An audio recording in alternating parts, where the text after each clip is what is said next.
40 বছরে রাসূল আকরাম সাল্লাল্লাহু আলাইহি ওয়াসাল্লাম নবুয়ত পেয়েছিলেন নাকি তার আগেই পেয়েছিলেন? ঢাকা আহমদুল্লাহ সাহেবের মূল ভিডিওটা কি ছিল আপনারা দেখবেন, এখন ইউটিউবে আছে। নবুয়তের পূর্বে রাসূল আকরাম সাল্লাল্লাহু আলাইহি ওয়াসাল্লাম কোন ধর্ম পালন করতেন? গুরুত্বপূর্ণ প্রশ্ন। নবুয়তের পূর্বে আমাদের প্রিয় নবী সাল্লাল্লাহু আলাইহি ওয়াসাল্লামের ধর্ম কি ছিল?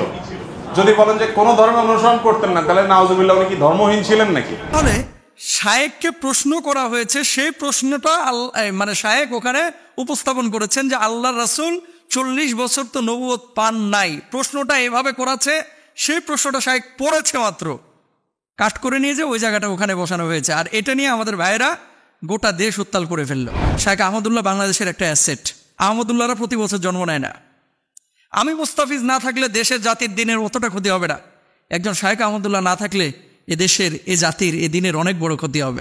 সম্ভবত উনি এই যে চাঁদনি চক বা এই যে নিউ মার্কেটের ওখানে যেই একটা মাহফিল হয় কোন মসজিদে যেন, ওখানে সওয়াল জবাবের মধ্যে যে ভিডিওটা, মূল ভিডিওটা দেখেন। আমাদের কাছে কোনো শ্রোতা যখন প্রশ্ন করে, এই যে আজকে যে প্রশ্ন উত্তর দিচ্ছি, শ্রোতারা যখন প্রশ্ন করে আমরা কিন্তু প্রথমেই প্রশ্নটা আপনাদের সামনে পড়ে নেই। ইভেন এই যে আব্দুল জাহের মাহমুদ যে প্রশ্নটি করেছে, এই প্রশ্নটাও কিন্তু আমি পড়লাম।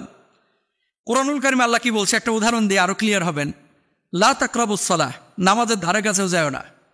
এখন আপনি আগেও নিলেন না, পিছেও নিলেন না। লা তাকরাবুস সালাহ আল্লাহ বলছেন নামাজের ধারে কাছে যায় না, আপনি নিয়ে এসে এটা মুস্তাফিজ হুজুর বললো নামাজের ধারে কাছেও যায় না। এখন কখন? আল্লাহ তো এটা পরে বলে দিয়েছে ওয়াংতুম সুকারা, যখন নেশাগ্রস্ত অবস্থায় থাকো। মদ খায়া পবিত্র না হয়ে সাথে সাথে নামাজে দাঁড়ায় না, নাপাক অবস্থায় দাঁড়ায় না। এখন আপনি কাট করে ওখানটা নিয়ে যে বসায় দিলেন। সুযোগ সন্ধানী যারা আছে সোশ্যাল মাধ্যমে, আমার লেকচার বলেন, আহমদুল্লাহ সাহেবের লেকচার বলেন, আব্দুল্লাহ সাহেবের লেকচার বলেন, XYZ যে কোনো স্কলারের লেকচার কেটে কেটে অনেকভাবে কিন্তু উপস্থাপন করা যায়। একটা পজিটিভ বিষয়কে কিন্তু নেগেটিভলি উপস্থাপন করা যায়। আর যে ভদ্রলোক এই কথাগুলো নিয়ে আজকে আলোচনা করতেছে, শায়েখ আহমদুল্লাহ সাহেবের মূল ভিডিওটা কি ছিল আপনারা দেখবেন, এখন ইউটিউবে আছে। প্রশ্নটা শায়েখ এভাবে পড়ছেন যে এক ভাই প্রশ্ন করেছেন রাসূল আকরাম সাল্লাল্লাহু আলাইহি ওয়াসাল্লাম তো 40 বছরে নবুয়ত পেয়েছেন, এর আগে তিনি নবী ছিলেন না। তাহলে এই 40 বছর আগে তিনি কোন ধর্ম অনুসরণ করতেন? তাহলে কি আল্লাহ রাসূল কোনো ধর্মের অনুসরণ করতেন না, নাকি অনুসরণ করতেন? অনুসরণ করলে কার ধর্ম অনুসরণ করেছেন? আমরা জানি যে ইব্রাহিম আলাইহিস সালাতু ওয়াস সালামের দিন ধর্ম আল্লাহ রাসূল সাল্লাল্লাহু আলাইহি ওয়াসাল্লাম অনুসরণ করেছেন।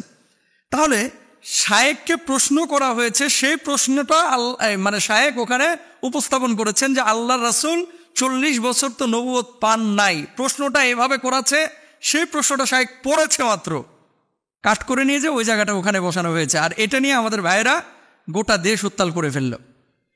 জ্ঞানী মানুষের একটা বিষয় কি জানেন, যে সবসময় তর্কে জড়ায় না, ঝগড়া বিবাদে জড়ায় না।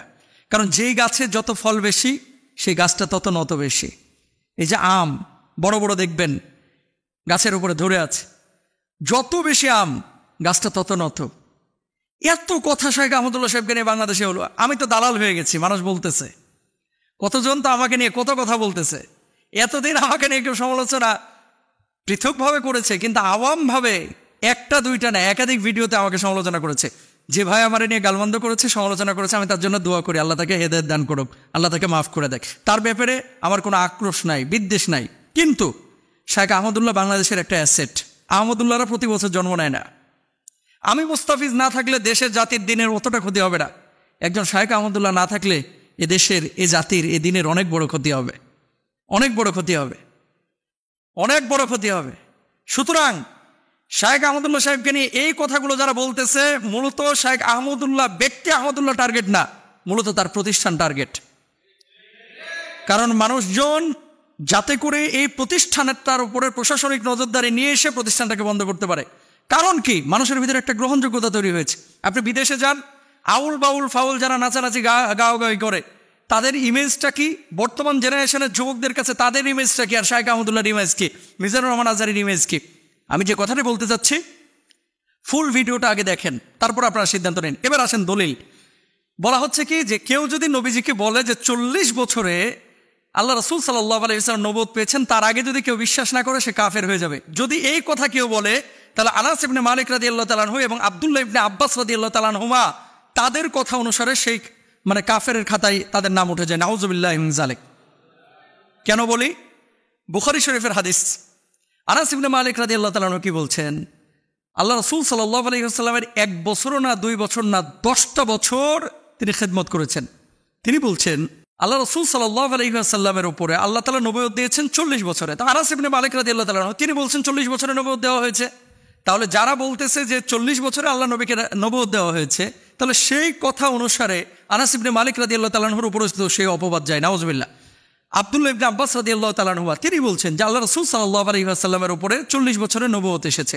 আল্লাহ রাসূল সাল্লাল্লাহু আলাইহি ওয়াসাল্লাম আরেকটা হাদিসের মধ্যে কি বলছেন দেখেন, আল্লাহ রাসূল সাল্লাল্লাহু আলাইহি ওয়াসাল্লাম বলছেন যে আমি একটা পাথরকে জানতাম যে পাথরটা আমাকে কবলা আই ইউসাল্লিমা, আমাকে সালাম প্রদান করতো, আন উবাসা নবুয়া, আমি নবুয়ত পাওয়ার আগেই এই পাথরটা আমাকে সালাম করতো। তো নবুয়ত পাওয়ার আগে পাথর আমাকে সালাম করতো, আল্লাহ রাসূল সাল্লাল্লাহু আলাইহি ওয়াসাল্লাম নিজে বলেছেন।